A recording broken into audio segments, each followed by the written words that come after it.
From makeup artistry to acting to editing and distribution, Sacramento Film Works is your one-stop shop for all things filmmaking. I'm your host, Klein Moore. And I'm your co-host, Kenesha Allen. Sit tight because up next we're going to show you why filmmaking is all about the words.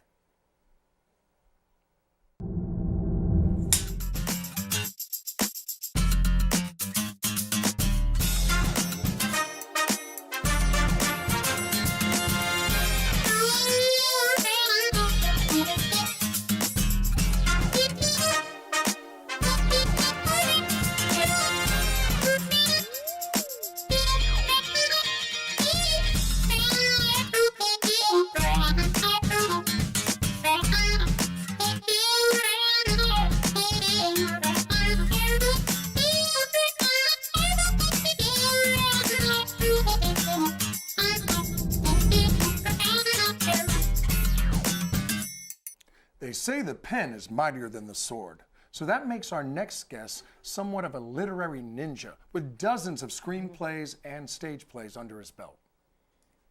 And now he's right here in Sacramento teaching the people what he knows. We'd like to welcome Mr. Richard Broadhurst to our show. We're going to learn a little bit more about his career and about his role in the filmmaking industry. Hello. Hello. Nice to see you. Thanks for being here. We're excited to have you. I'm glad to be here. Well, good. And just to start off, how did you get your start in writing? Well, I started out as an actor. I lived in New York for about 20 years. And actually, what happened was I had other actors need monologues for auditions. And friends of mine came to me and said, hey, could you write me a monologue? And I said, sure, why not? Okay. So I started writing monologues. And then I thought, well, usually a monologue, you're speaking with someone. Who are you speaking to? And then I turned the monologues into plays and scenes and plays. And then it just kind of grew from there. And then I segued into writing screenplays as well. Okay. Yeah. So what's your process for writing a script? From start to finish, what do you do? That's interesting. I was talking with someone about that earlier. I usually have to have an idea, obviously. That's where it begins. And I don't write a lot initially. I spend a lot of time just making little notes, jotting down ideas. I'll spend anywhere from 6 to 7 months, and my desk will be cluttered with notes. And in fact, one day the cleaning lady came and cleaned off my desk, and I was horrified. I was like, oh no. Right. They were in order. I know it looked like a mess. And then once I've sort of got all the ideas together, then I sort of start working out some sort of an outline. And then I start, and usually once I start from beginning to end, I think the longest it's ever taken me to finish something is about 3 weeks. Really? But that fast? But that sounds fast, but then I also spend another 6 months rewriting all of that I did. Sure. So as far as from a technical point of view, what are some of your tactics? So if you got a 3 week or a window that short a time, if you ever get writer's block, what do you do? Well, I've never really suffered from writer's block. I guess I should knock on wood or something. Now I will, but I'm pretty lucky that way. I've never really had a problem with that. But usually what I do and I oftentimes will suggest it to people, if I'm stuck or if I find myself stuck, I just change something, just randomly, and that'll kind of get me off the mark. I might go, well, why does this character have to be a male? Maybe it could be a female, or maybe the setting could change. And simply by making one change, sometimes that'll change the whole, get me sort of started again. So, excellent. Yeah. Excellent. And so, Richard, you're also a teacher.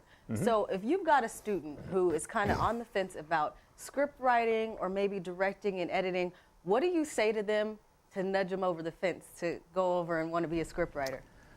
Well, I don't know that I try to nudge anyone that way. I think you just have to do what you have the most passion for. If somebody really has a passion to tell a story, then that's what they should do. It's a little different depending on the form you want to write in. I started out as a playwright and still write extensively in the theater. And I think the frustration for folks who want to write screenplays is that, in fact, if you really want to write and see what you've written done the way you wrote it, don't write a screenplay. Because they're going to get their hands on it, and unless it's an independent film that you direct and you have control over, it's very unlikely that you'll have a chance. But if you really want to see your work done the way you want it to be done, then you might want to think about writing for the theater, because playwrights are treated much differently than screenwriters. Okay, we're going to talk about that difference in a Sure. second, but you started as an actor. I did. One Life to Live? Yeah, well, off and on. Yes, I was a detective. So, but the soap operas are funny because they never solve the crime because they have to stretch it out over a long period of time. Absolutely. So they would bring me back whenever there was a murder, and I was there for the murder, and that was it. So take us through a little bit of the history. So from acting, what's some of the current things you've worked on? And I understand you've got some shows that are going to be debuting in New York. I have I have a play that's going to be done in January. In fact, they just asked. I haven't even met the people. They just paid me and said okay. They're doing it in January. I'm not sure where. And I'm also working on a play with. I don't know if you all know John. Remember John Davidson? Okay. He contacted me about 2 years ago and commissioned me to write a piece about Ted Kennedy, which I've finished, and they had a reading in New York about a month ago, and they're going to have another one in January. So hopefully that's going to be done. I don't know where. He wants to do it in New York. That could happen. And then for some reason I suddenly became popular writing these solo pieces, so I was also contacted to write a piece about Lillian Carter, which I did, and actually got a lovely note from President Carter, which was really sweet. He saw it and was very excited about it and sent me a little note. So. And you've worked with other noted folks in the industry. I've been lucky. Part of it really started because of when I was acting. I was in an acting class with a wonderful teacher in New York, and a lot of the folks in that class, nobody knew them at the time, but we've all remained friends. So many of those people I've continued to know and work with, like Jason Alexander's a good friend, and my favorite is pretty good friends with Ed Asner. Okay. And that was just random. I actually sent him a script and thought, I'll never hear from him. About 2 months went by and my phone rang and I heard, Richard, this is Ed Asner, I liked your script. All right. So I've actually written a couple of things for Ed, which he's interested in, and also working on something with Ron Perlman.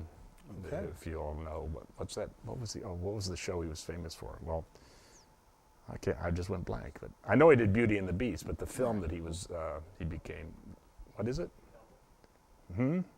Hellboy, that's it, yes. He was Hellboy. You wouldn't recognize him with the makeup. Sure. Although he looks sort of like that without the makeup. So you, on occasion, have sent a screenplay to or a script to a potential, producer or someone that might like it and get it produced. What can people in Sacramento who maybe are thinking of writing or have some work and they want exposure, kind of what's your advice to them? Well, that always feels, I think, to people like the least logical way to get something done, but in some ways it's the easiest, not the easiest. But if you have written a script and you know of a specific actor and you think they'd be right for the script, it's much easier in some ways to get a script to an actor than it is to get it to the other folks. And most actors nowadays, actually, all of them actually, if they're big stars, have their own production companies. Okay. So if you can actually get something to an actor who happens to be, Brad Pitt. Well, it's funny because I grew up in Kansas, so not the only part of the story that's relevant is I've never given up being this big football fan for the Kansas State University. Well, it turns out that Eric Stonestreet, who is a star of this Modern Family, right. He went to school there, and he's a big Kansas State fan. And I recently got in touch with him, so we may be working on something. So that's what I mean. If you can find a hook, if you know an actor and there's any way you can make any kind of contact with them through some kind of, I think part of why Ed responded to my script wasn't just because he liked it. It was also because he also grew up in Kansas, and I mentioned that, and so I think he said, "Oh, somebody I feel comfortable with." So it's almost important to allow people to see really who you are. Not just your work, but who you are as a person, right? Oh, absolutely. Yeah, I don't think your work is obviously important, but particularly the film business, so much of it is about connections. Sure. It's connections and luck. All right. It's really the name of the game in the film business. So. Well, and one last question for those who are thinking of getting more information from you on, how to write or one-on-one guidance, which you do. What's the best way for them to get in touch with you? They can contact me directly if they like. I have they can email me if they want. Which is? It's just my name plus 64 at yahoo.com. Excellent. Or your Facebook. Or my Facebook, either one. Okay. Richard Broadhurst. Yeah. Well, fantastic. Sure. Yeah. Well, folks, we'll be right back in just a little while with more from our guest, Richard Broadhurst, on Sacramento Film Works.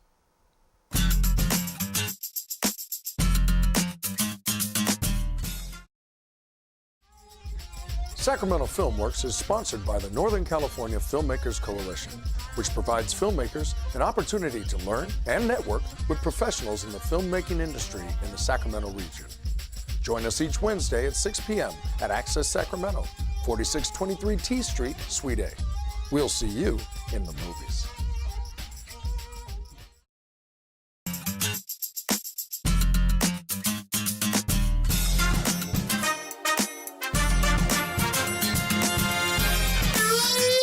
And we're back on Sacramento Film Works with our accomplished screenwriter, Richard Broadhurst. And we're going to go to Kenesha to learn more. That's right. I'm here in our studio audience with a few of our members who have a few more questions for Mr. Richard. And our first question. Hi, Mr. Broadhurst. My name is Camille. I have a question for the actor in you. For those of us who are kind of trying to work our way into the industry, however you want to put it, what would be your best recommendation? Demo reels, headshots, should they be mailed to someone? What do you think is the best outlet to put yourself out there? Well, it's difficult in Sacramento because there's not access to as many people as there might be other places. But I think the best approach is to mail, and you just have to. Again, it really goes back to what I was saying earlier. It helps if you know someone, because most agents, which is what every actor needs, the first thing you're going to hear, no matter what you say, no matter what you look like, no matter what you send them, is no. That's the first thing they're going to say. We're not looking right now. So you just have to kind of keep on them, and if you can use anything at all, you know somebody, you're friends with somebody. Ask your friends if they know somebody who knows somebody, just so that you have a specific person. And also, if you're sending something to an agent, make sure that you don't send it just randomly to an agent.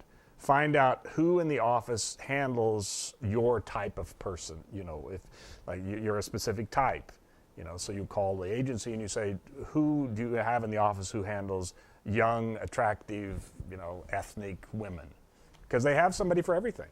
And then once you get that name, you want to send that person your picture and resume with a cover letter telling them what you want.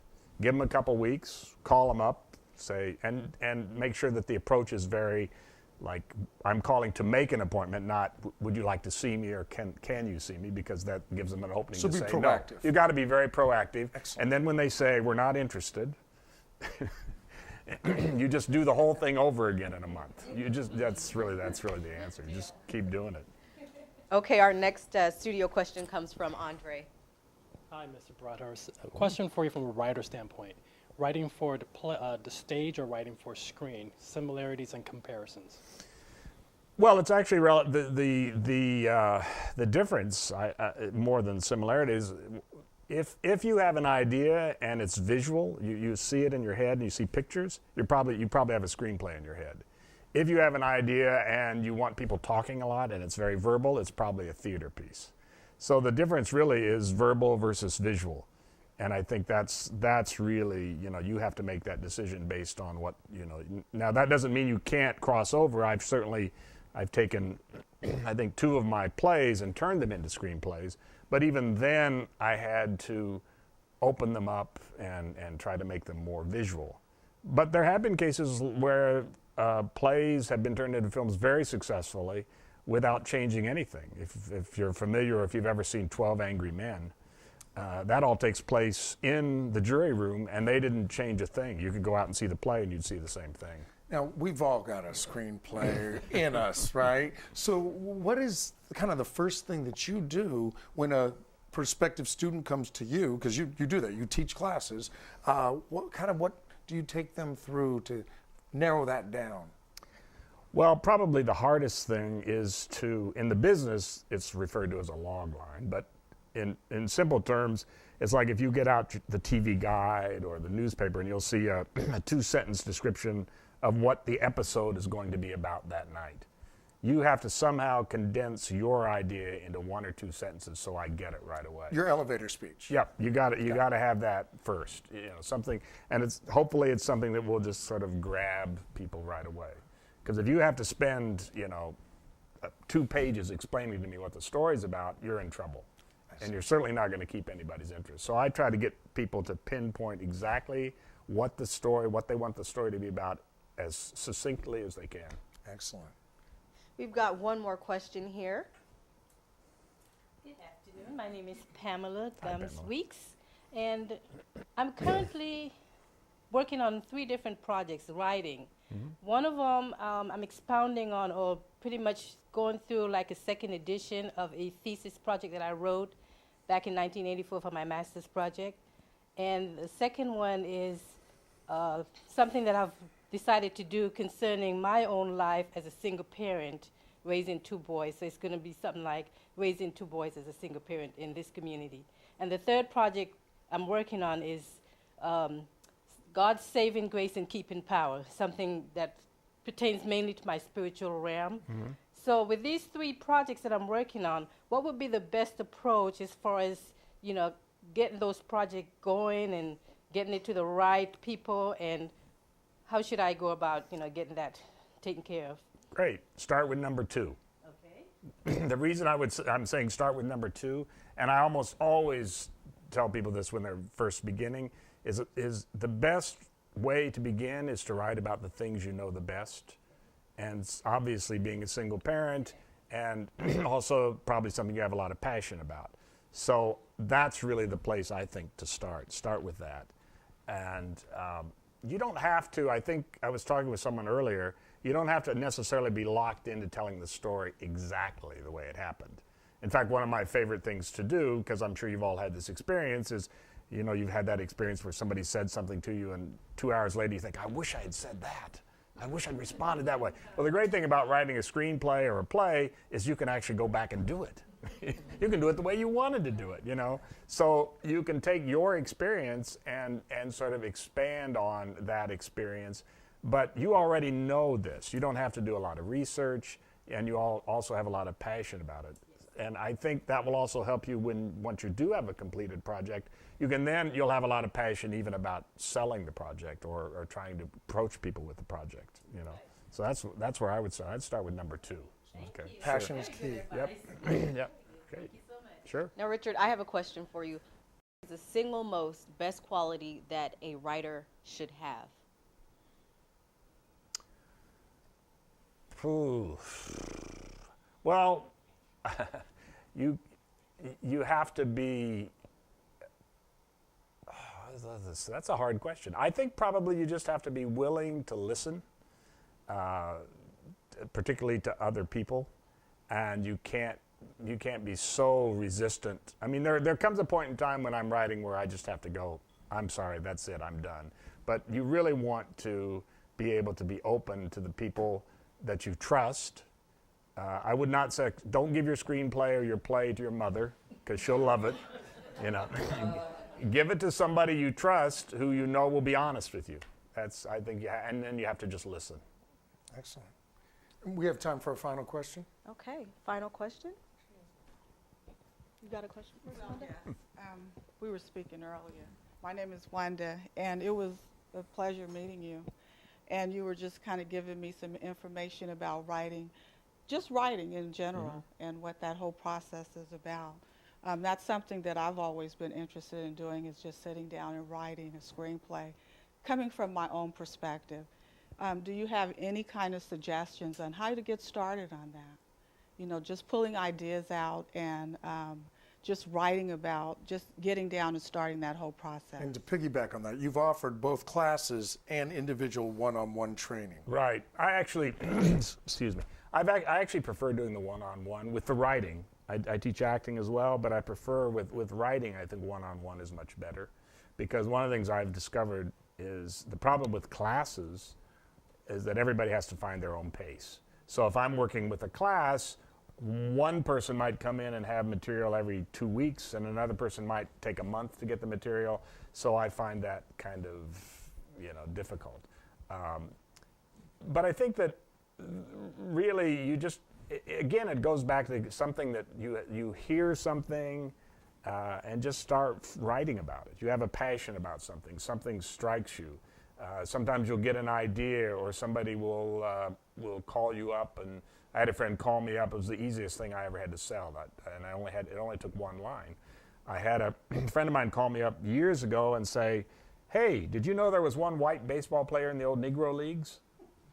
So the idea is key. I said, "Really?" I said, "Has anybody done this yet?" He said, "No." I said, "Okay, we're doing it." And we wrote a treatment for it, and we sold it to DreamWorks. We didn't get to write the script, and it's still sitting out there somewhere, but it was so easy, because when we walked in to meet with these people, that's all I had to say, Nice. It was just, it was the idea was, so you want that idea, something that has to grab you to excite you, first of all, and then you can go from there, I think. Well, we'd like to thank Richard again for coming on our show. We want to thank our studio audience and the folks at home watching. But everybody stay tuned, because up next we're going to show you who's shining in our Sacramento spotlight.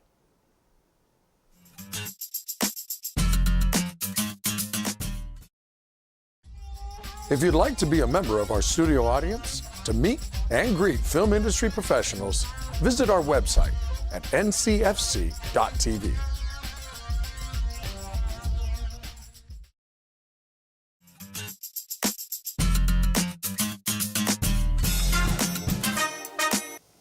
Welcome to the Spotlight segment of our show, where we highlight local talent. Today's guest has been in the financial industry for over 20 years, and now he's moonlighting as an actor. I'd like to welcome Mr. Randy Taylor to our show. Thank you for coming on. Well, thank you. I'm excited to be here, Kanisha. Thank you. Now, you've got a bunch of projects in the works right now, right? Tell us a little bit about those. Well, it's kind of overwhelming, because it's been happening a lot faster than I thought. I've just been trying to not listen to people telling me I couldn't do it. And what's happening is just finished something for television, a new series that's coming out called Love Triangles. So I had a small spot in that. It was really exciting. We went over to Treasure Island and filmed that. And I'm just starting in February a film I'm really excited about, because I'm going to have a chance to be an action hero. So I haven't done that before. I don't know if it'll end up being a hero or not, but I'm going to be a kind of a high-rolling, Rolls-Royce driving tough guy.